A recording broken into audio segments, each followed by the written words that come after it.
Blessings, Libra, and welcome to your timeless check-in. My name is Cassandra, and today I will be a tarot reader.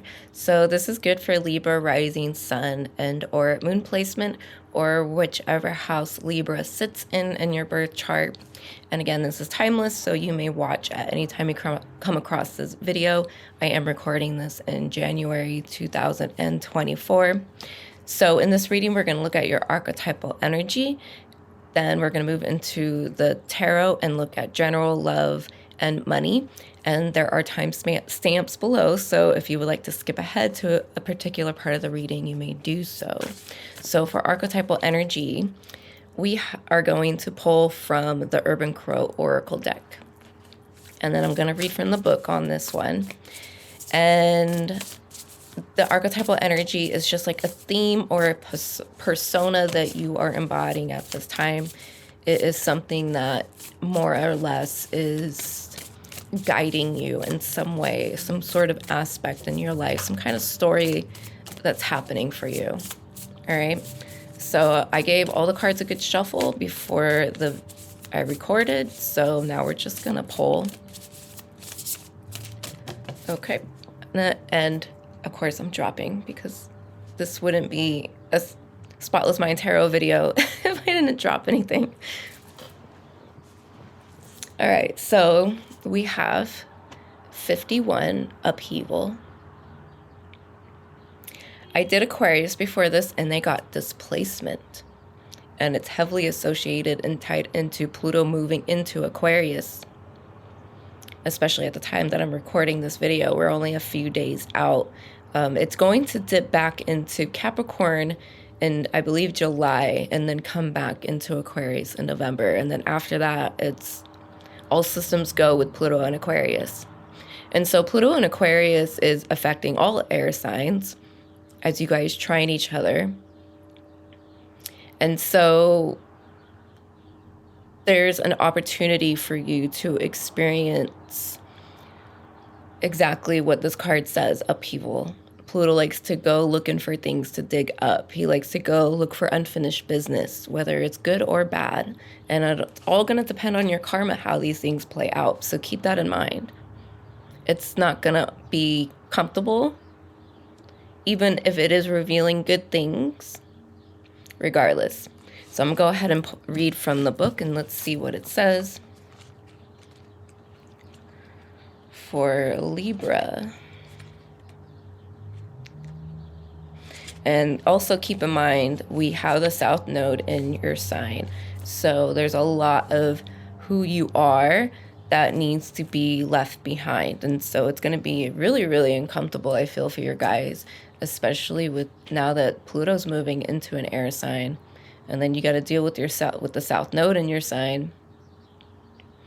I feel like you guys are going to really have to put behind literally like everything. like whatever's happened in this life, you might as well consider it a past life. Like everything up until now is basically a past life, okay? That's just how I'm getting it, all right? It's kind of a big deal. I mean, I'm not going to lie. So let's see what the book says. For upheaval, nature does not discriminate. Upheaval is a reminder that things can change on a whim, through no fault of your own. Are you prepared for change? Are you able to regain your composure and fly off to a better, more stable position? From being laid off to being forced to move to a new home, change can appear sudden and sometimes cruel, but not always. Sometimes there are clues that change is coming, yet we ignore the signs. Sometimes change brings a fortunate situation or moves us into a position to receive a greater opportunity. When upheaval appears, ask yourself if you can feel the rumblings, like a seismic wave just below the surface, that something is about to shift in your life. When you connect with your intuition, you will get a feeling that something is about to happen. You will pick up on the changing energy that will soon impact your life. When you can anticipate a coming upheaval, you will be better able to plan for the shakeup. All right. So it's important to note that your intuition is definitely playing a major role for you, especially the whole Pluto and Aquarius transit, especially with the South Node in your sign. You know, this is definitely a good opportunity to really dig up like talents, you know, psychic ability, things that have maybe been dormant or maybe not fully expressed. Like maybe you are very intuitive, as you probably already are. You know, you guys are air signs.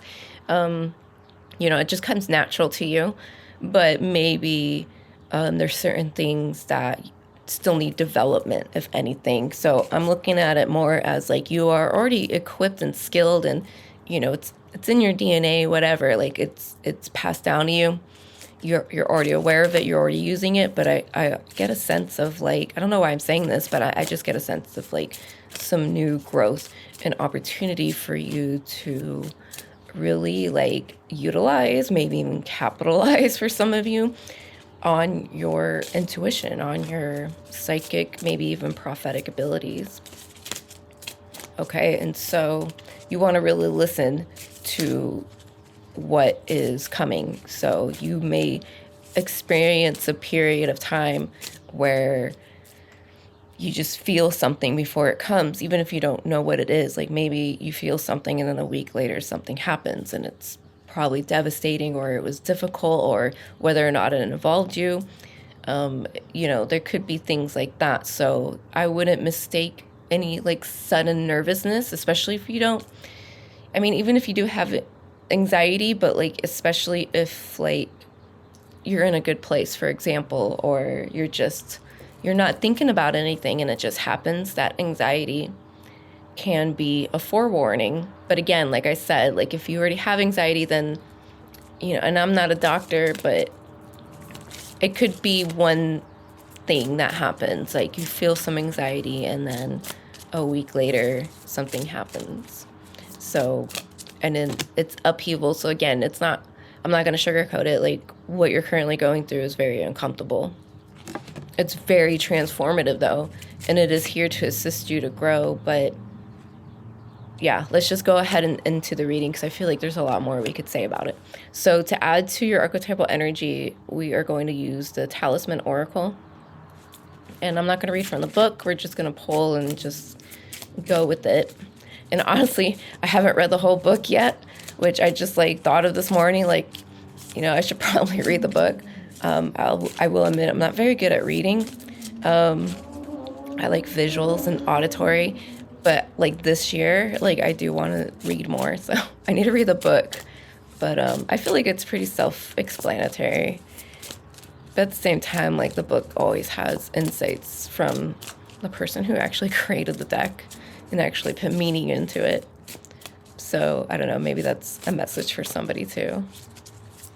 Maybe you need to read more. We're both in it together then, if that's the case.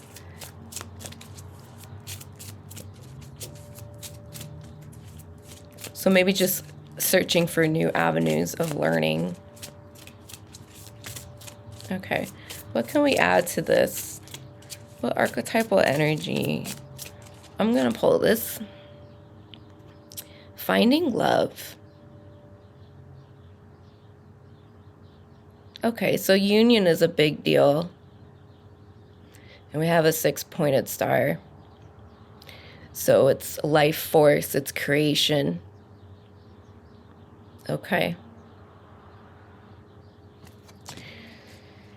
So if anything, you know, there can be upheavals within relationships. Again, with the South Node in Libra, you're having to clear away gunk. You're having to let go. You're having to discard things. It's kind of like a trash can, unfortunately. You know, the South Node. Change is the next card. And we have a chameleon. And probably just the seed of life. Don't think it's the flower of life. So, yeah, having to adapt, for sure. Having to adapt to your surroundings for all the change that's coming. But also, you know, with finding love, I think it's important to still hold on to the relationships that you have. You know, union with yourself as well, feeling complete within yourself, so that way you can really feel complete with other people. And that could be the South Node's lesson for you guys. And then the North Node in Aries is driving all of us to really go for what we truly want and desire. And yeah, we're going to have to leave people behind. We're going to have to leave lifestyles and habits behind. Again, like the example with reading, like reading is good because it helps with memory. And so I'm somebody that struggles with my memory, like I could bring it back up, but, I struggle with it. And so that's like another reason why I want to read. And it's a new way of something I have to adapt. You have to adapt. Okay, just as an example. I don't mean to talk about myself, but just whatever. So, I mean, I can relate because I'm a Libra rising, but yeah, like you just, new ways of going about things and having to adapt and, train yourself. I think that's what I was trying to get at, is just having to train your mind to just focus on reading instead of getting distracted or needing, like I said, auditory, visual, like, or maybe you are a reader that needs to venture off more into auditory and visual because, I don't know, it can stimulate your imagination. So, our brain loves pictures, okay? Our brain, like, is obsessed with pictures. All right, so let's go ahead and move ahead to general. And so general is just general. Okay, anything can come up. It's just something really personal that you are experiencing. And then we'll do love and money. And timestamps below, you can go ahead and skip to whatever suits you, whatever interests you, and take the messages for what they are. If it doesn't resonate, then it's probably not for you. Maybe it doesn't apply to you at this moment in time. So either way, I hope that you do get something from this reading. If anything, just some kind of inspiration. All right. So first card we have is the Queen of Cups. This is Cancer. And in my readings, I usually relate this a lot to mother, even though that's like cliche, but yeah, definitely mother figure. It could be your own mother or just your own like inner mother, or mothering yourself, so just nurture, protection through love, a mother's protection is definitely from the heart, I mean, not to say that the father's isn't, but, as a mother, it's like, it's instinctual, okay?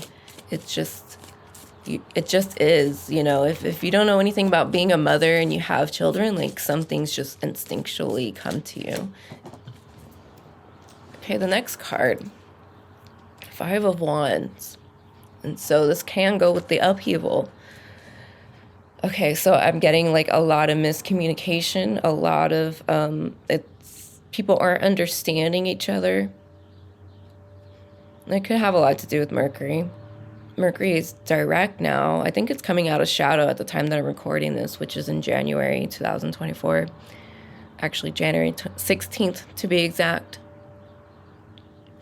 So I feel this is a lot to do with communication. People are missing messages. It's like, that game. I don't know if you ever played it, but it was like a game we used to play in elementary school where you like somebody whispers something into someone's ear, and then that person whispers into the ear of the person next to them, and you just keep going in the circle, and then like the message is supposed to change or something. I can't remember like what it was. I was really young when we did it. But it's something like that. Oh, I didn't mean to shuffle it back into the deck. That's silly. Miscommunication, man. Misplacing. I definitely misplaced that card back into the deck. So that could be a sign for somebody. Like if you misplace something, go back. It's back in the deck. I don't know. Some kind of metaphor there. But yeah, so it's like that game where by the time it gets back to you, like the message has changed, and it's kind of like, it's like tag. Like the message is playing tag with everybody, and like every time it reaches somebody new, it's different.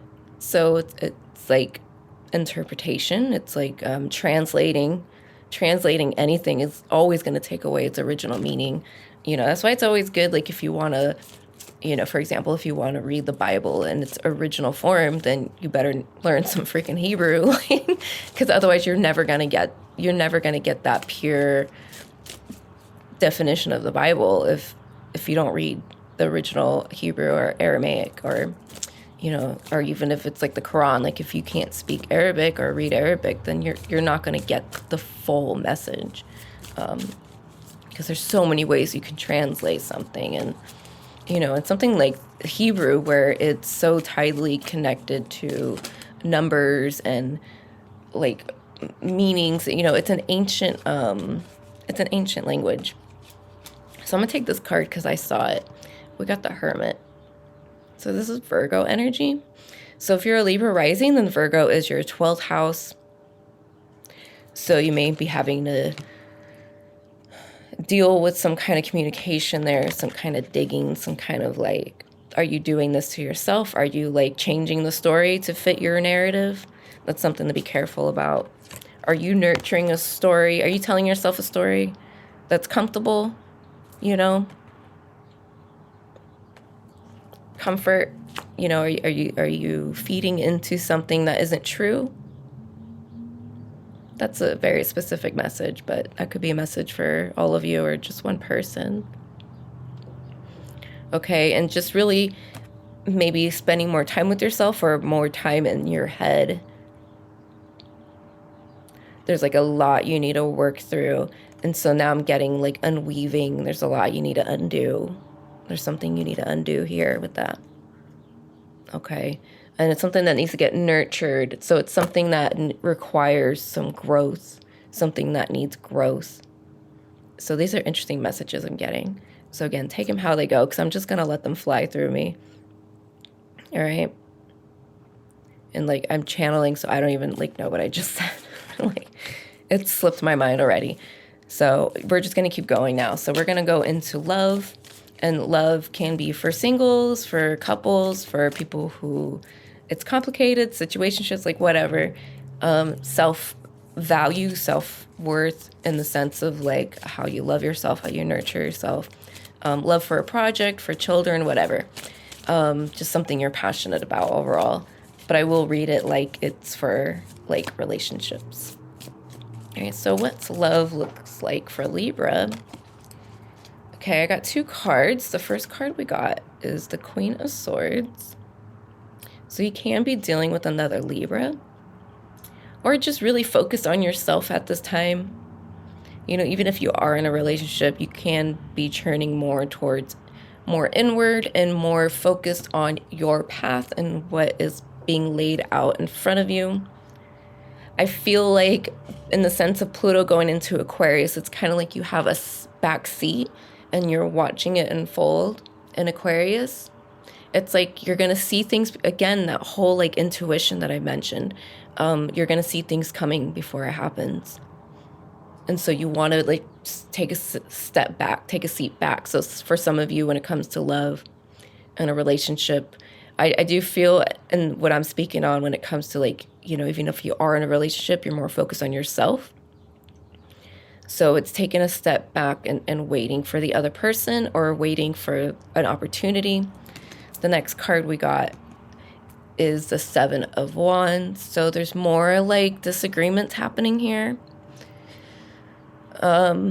There's more of you needing to defend yourself and to really like stand by your word and like, not budging for the other person. Like if you're unhappy with somebody, like be unhappy. Okay. Like don't feel bad for that. And, especially if they want to still hold on or whatever the case, or if they refuse to see your side of the story, it's like you gotta just, you gotta stay on that hill, basically. Like don't come back down for them.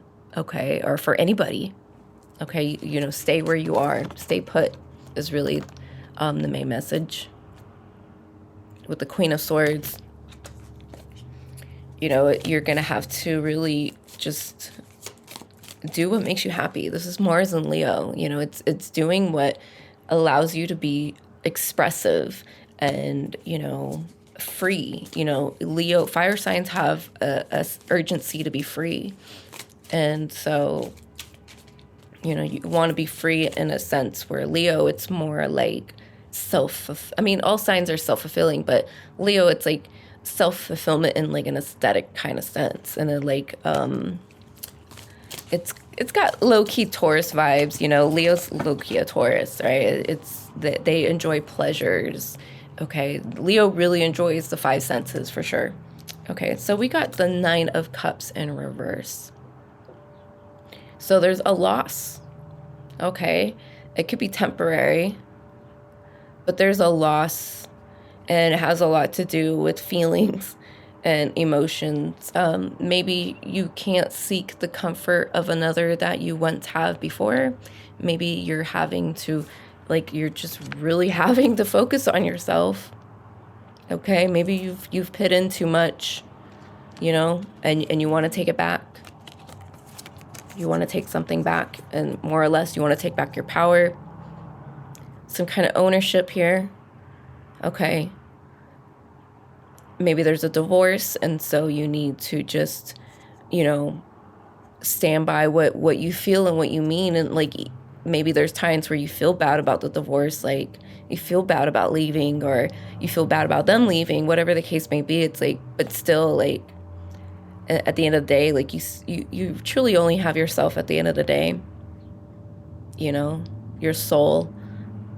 And so you want to do what you know is right. Okay, because this is all about, and at least right now for me, this is all about doing what's right. It may not be fair. You may be having to stand alone, but at least you're doing what's right.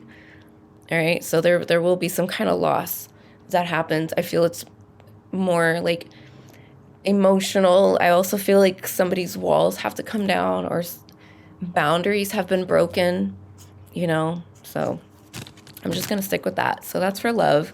Let's go ahead and move into money. And money can be self-worth, in the sense of like your value, like what you find valuable, your resources, things like that. So it doesn't have to be currency, but I will read it like it's currency. But I like to keep it open, you know, because a lot of these things I feel can manifest like spiritually. You know, there's no currency in the spiritual world. Maybe your soul, but you know, jokes.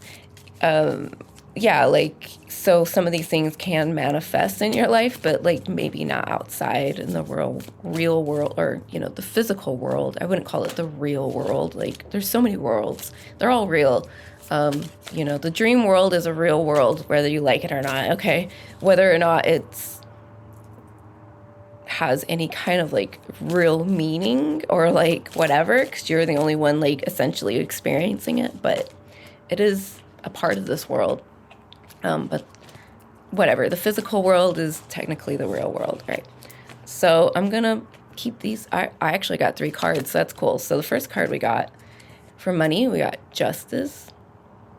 So if you're having legal issues, this can go in your favor. Things are balancing out. Finances are balancing out. Resources are balancing out. There could even be like some kind of inheritance, something owed to you. So that could even just be like karmic. It doesn't have to be actual like money. It can even be possessions of some kind. We also have the moon. Okay, this Pisces energy. So you want to be careful, because that can speak of deception. And then we have the Knight of Cups. This is a Scorpio. So you want to be careful of people sweet-talking you into some kind of deal, because they're not telling you something's not quite clear to you. Maybe you do just need to take some kind of legal action. So apply that how this resonates. But there's like...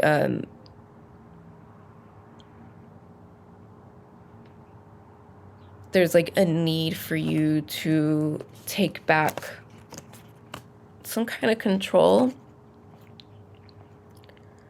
some kind of, I don't know, it's kind of hard. It's not really coming out clearly, you know, and so keep that in mind. There's something not coming through clear, You don't have all the facts. I feel like someone is sweet talking you into something or making you feel guilty about something. I usually don't get that from this guy in my reading. He's usually a sweetheart, but like, I mean, of course, unless he's in reverse, but like, that's how I'm reading it too. Like, it feels like it's in reverse to me. So you just like want to be careful. I'm hearing like bells and whistles. Somebody's being dishonest. It may not be like malicious. It may not be like bad and like, but it's not honest, if any. So again, so it doesn't have to be evil or bad, but there's somebody's not being honest. It can be a Scorpio, but it is Scorpio energy to where like there's a lot that's not being revealed to you at this time in terms of money and finances and resources and your self-worth, what you value. There's a need to get to the root of a problem. Okay, there's a need to, I'm hearing conduct business. I don't know what that means. You know, just business as usual, politics as usual. So if you don't have to actually like get legal, it's more like you have to just, it's like you have to get real. And so it's interesting how I mentioned something about real worlds or whatever. You have to get real about something here. So there's something between you and another person or between you and another situation that is like false. And I feel like maybe both of you are like, I don't mean to say it like this, but you're both being played. You both we're told different things, something like that. They were told one thing and you were told another, and it can come from the same source. So now I'm kind of getting like there's some kind of marriage thing, like a marriage issue, marriage license, or like booking weddings, you know, like maybe you talked to the venue and they told you this and that, and then your partner talked to them and they told them this and that. And now there's like confusion. So there could be something like that when it comes to money. Like there could be some kind of confusion, just misunderstanding. Again, you know, we had the 5 of wands for general. So that there's a misunderstanding. I'm getting like a visual, like somebody tapping someone on the shoulder. So I don't know what this stuff means. It might mean something to you. So I hope those are just like signs. All right, maybe someone's going to tap you on the shoulder. I don't know, or whatever. Okay, so I'm just going to stick with that. I don't want to drag it. Keep this short, all right? So let's see on time. Yeah, we're over on time. So that concludes the reading. I hope it resonated. I hope you were able to take something from it. So if you would like, please follow me on Instagram at Spotless Mind Tarot. Replace the I in mind with the number 1. If you would like to book a private reading with me, you may do so on my Etsy shop at kaleidoscopeescape.etsy.com. All the links for everything are in the description below. And I'm hosting a huge sale on my shop. Have all handmade jewelry at 30% off. So it's a huge blowout sale. So I do make handmade jewelry. For example, this choker, I have this choker is available on my shop. Even this aquamarine beaded choker is on my shop as well. I also make bracelets, beaded bracelets. We have here is moonstone. And then I have something like this on my shop. This is a mix of moonstone and lepidolite, some very light colored lepidolite. All right, also got some amethyst and some root tile quartz. So if you're into that and if you want to help support a small business, check that out or share with somebody you know that may enjoy those things. So thank you for watching. Thank you for being here. And I don't know when I'll see you again, but I will catch you in the next video. Bye, Libra.